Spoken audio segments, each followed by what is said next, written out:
And Hannah Carroll was our digital Gabby. Thank you to everybody. So, we've been talking all of Passover about matzah.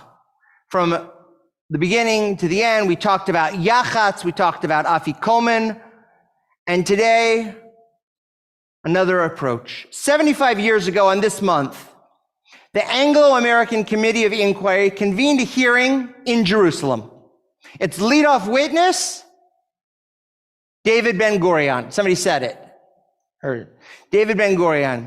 He was the foremost leader of the Jewish community in Palestine. The task of the committee was to report on the political and social conditions in Palestine, which in March of 1946 was under British rule.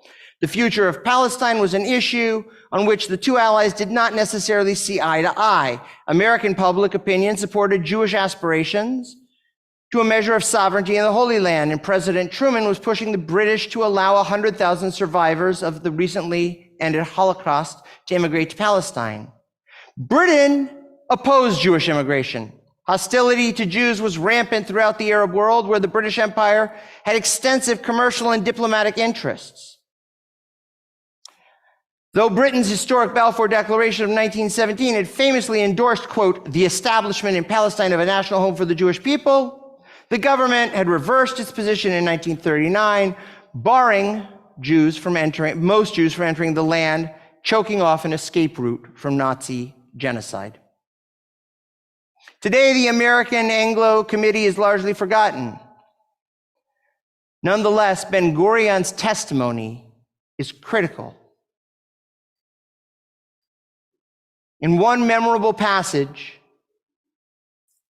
the man who would 2 years later become Israel's first prime minister addressed the committee and said, and I quote, "More than 300 years ago, a ship by the name of the Mayflower left Plymouth for the New World. It was a great event in American and English history.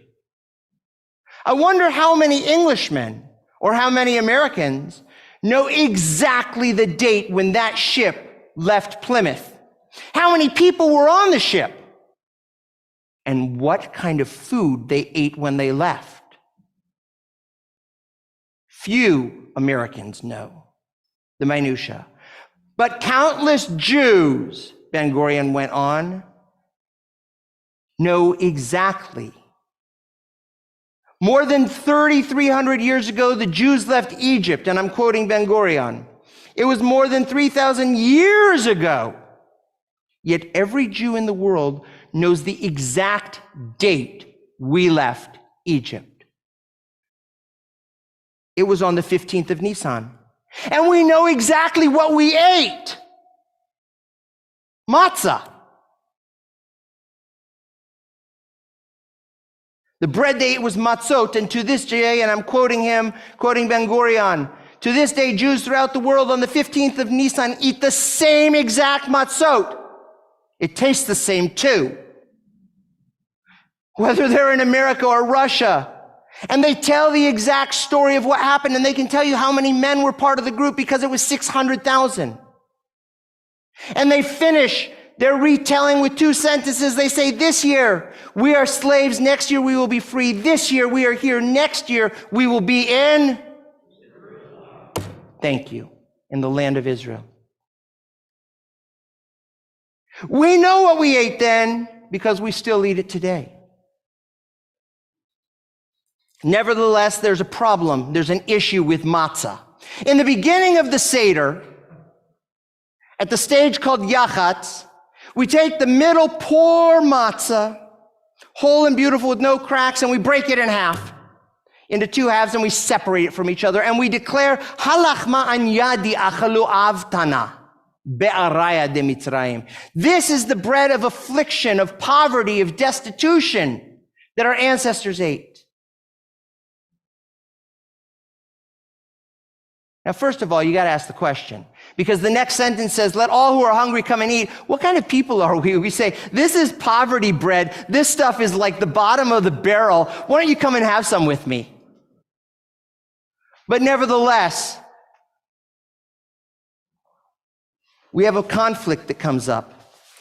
If you ask most people why we eat matzah, They'll tell you a reason not from the Yachat section of the Passover of the Seder, but from later on, Rabban Gamliel. Rabban Gamliel says, Matzah zo she'anu ochlim al shuma. Why do we eat this matzah? For the sake to commemorate that our ancestors' dough was not able to rise before the King of Kings, the Holy One, blessed be God, revealed God's self to them and redeemed them as it stated, and they baked the dough which they brought out of Egypt into matzah cakes. That is not the bread of affliction. That's the bread of a people who are free, who are running out to experience freedom. So what is it? Is it the bread of freedom, or is it the bread of affliction?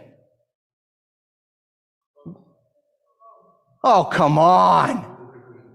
Of course it's both. Of course it's both. But why? Why is it so easy to say it's both? Because it's true. I love it. Rabbi, sit down. It's true.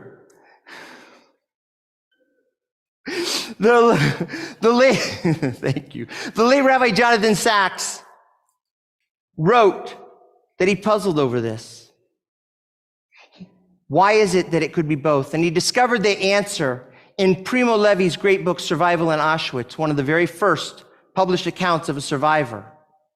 Toward the end of his book, Primo Levi recalled the frightful days of January 1945 when the Germans had fled the camp and the Red Army was advancing. Most of the prisoners, still able to walk, had been evacuated on the brutal death marches. Only those too ill to move remained behind. And for 10 days, they struggled to survive on whatever scraps of food they could scrounge. Levi, having found some wood and coal, worked to light an oven and bring warmth to his desperate fellow prisoners. And he writes, and I quote, "When the broken window was repaired and the stove began to spread its heat, something seemed to relax in everyone. And at that moment, Torowski, a Franco-Pole of 23 with typhus, proposed to the others that each of them offer a slice of bread to us three who had been working to make them warm. And so it was agreed. Only a day before, a similar event would have been inconceivable. The law of the concentration camp said, eat your own bread and that of your neighbor if you can.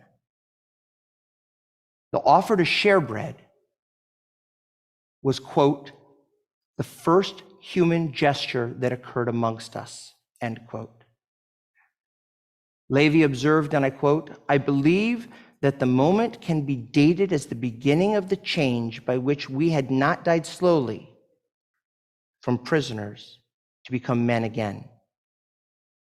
Levi's words, wrote Rabbi Sachs, provide the explanation. Sharing food is the first act through which slaves become free human beings.